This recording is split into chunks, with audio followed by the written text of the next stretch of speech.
and the email that broke everything. Colon, writing variant equals document. ID equals 84217. My father didn't just build a company. He built an empire. From nothing. No investors. No safety net. No second chances. Just a used pickup truck. $12,000. And one belief he never let go of. I'm not dying broke. My name is Thomas Livingston. And if you looked at my life from the outside, you'd think everything was solid. Strong father. Successful business. A future already secured. But the truth? The foundation had already cracked. And I didn't even see it. March 2024. Phoenix, Arizona. The day of the funeral. The sky was clear. Too clear, actually. The kind of day that feels wrong for something like this. People stood in black suits, quiet, respectful, at least on the surface. Because when a powerful man dies, not everyone shows up for grief. Some show up for opportunity. I was standing at the front, right next to the coffin, close enough to see every detail in the wood.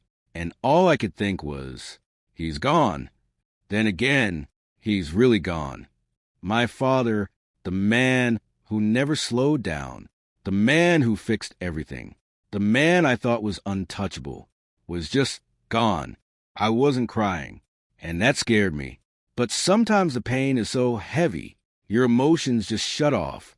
Then I looked at Sandra, my stepmother, black dress, perfect posture, flawless makeup, controlled expression.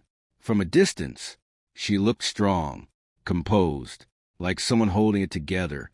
But I knew her, and I could tell she wasn't feeling anything. She was performing. Flashback. I was 18 when she came into our lives. And the first time I saw her, something didn't sit right.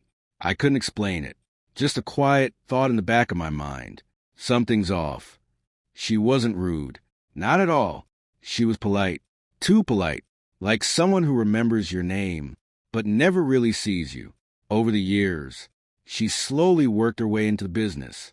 At first, small things. Emails, invoices, scheduling. Then bigger things. Payroll, accounts, vendor negotiations.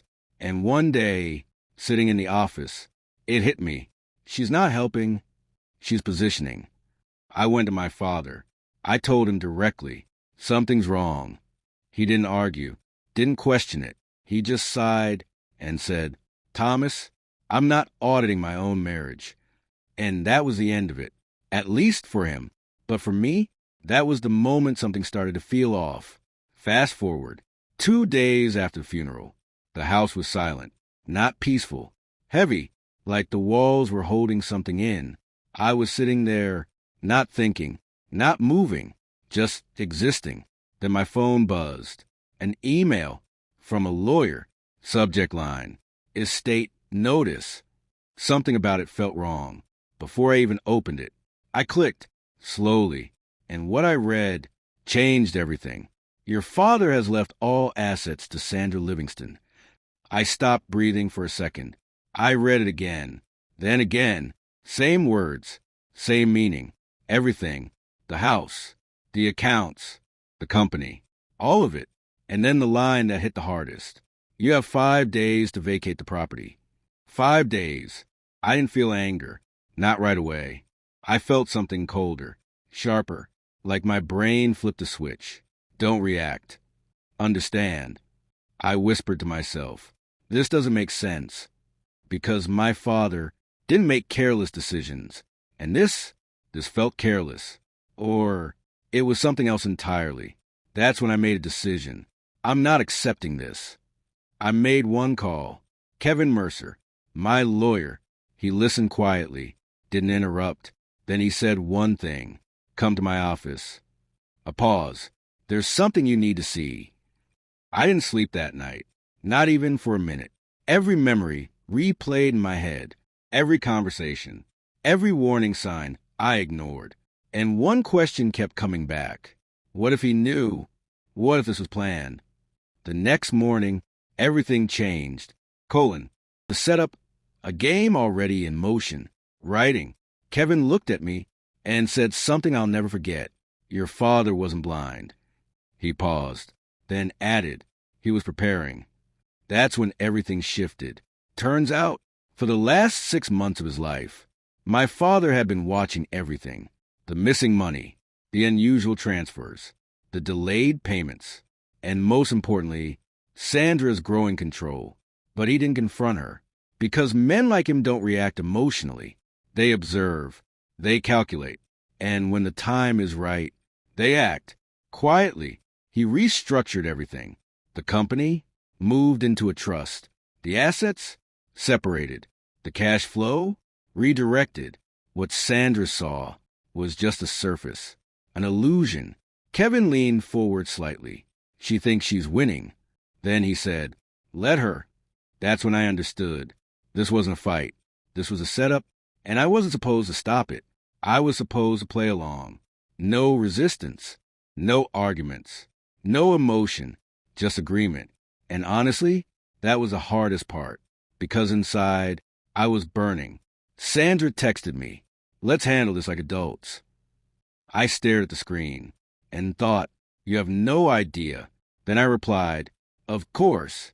In that moment, she underestimated me, and that was her biggest mistake. Weeks passed. Paperwork moved forward.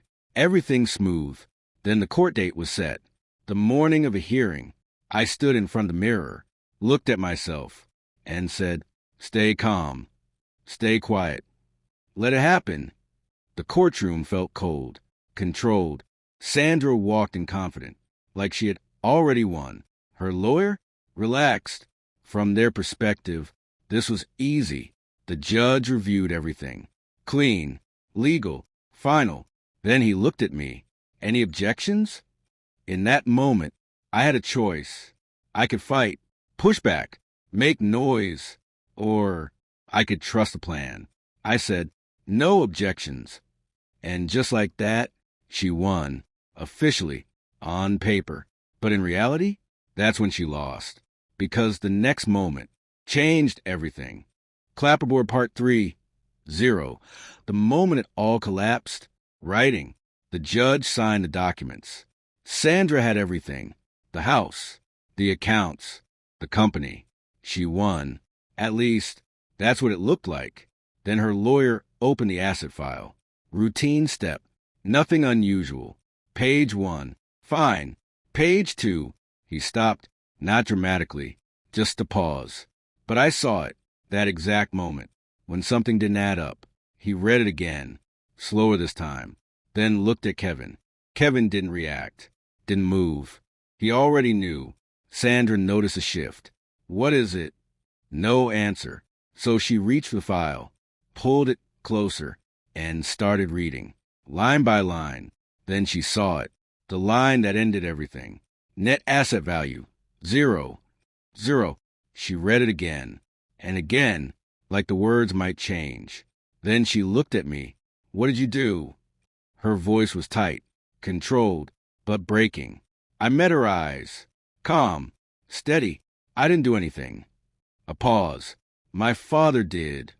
Silence filled the room. Heavy, unavoidable. Her lawyer spoke first. This isn't possible." Kevin finally stepped in. "It is. Everything was restructured months ago, legally." And in that moment, she understood she didn't lose in court. She lost long before that. The judge finalized everything, and the result was simple. She got everything. That was worth nothing. The house? Debt. The company? An empty shell. The accounts? Drained. And me? I walked out quietly. No smile. No celebration. No words. Because this wasn't revenge. This was control. And control doesn't need noise. My father built something real. And even in the end, he protected it. All I had to do was not ruin the plan. People say family is everything. Maybe, but only when trust is real. Without it, they're just people. And Sandra, she wanted an empire. What she got was a name. Empty, just like the victory she thought she had.